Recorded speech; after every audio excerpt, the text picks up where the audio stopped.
Eh bien, on croyait que ça n'arriverait plus, surtout avec la Sacro-Sainte Europe qui était créée, soi-disant, pour empêcher ça. Puis aujourd'hui, on voit que, bien au contraire, en fait, la Sacro-Sainte Europe est en train de nous emmener là-dedans, sans contrôle démocratique aucun. Donc la rhétorique est là, les généraux en parlent, la presse en parle, les parlements et les corps constitués en parlent, et puis ils nous exhortent lentement à nous sentir coupables, parce qu'il y a ça aussi, il y a la culpabilité, bien sûr. Pendant le Covid, c'était, attendez, rappelez-vous la bonne rhétorique Arnold Schwarzenegger qui disait Screw your freedom. On baise vos libertés.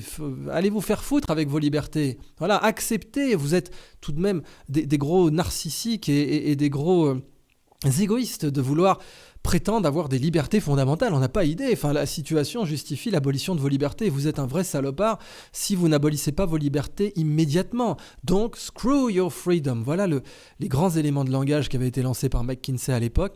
Faire culpabiliser les gens d'avoir des libertés fondamentales que leurs parents et grands-parents avaient conquis de haute lutte, pour lesquels des gens étaient morts sur des champs de bataille, et pour lesquels je rappelle tout de même que Roosevelt avait dit que nous formons, pendant la Deuxième Guerre mondiale, un arsenal de la démocratie.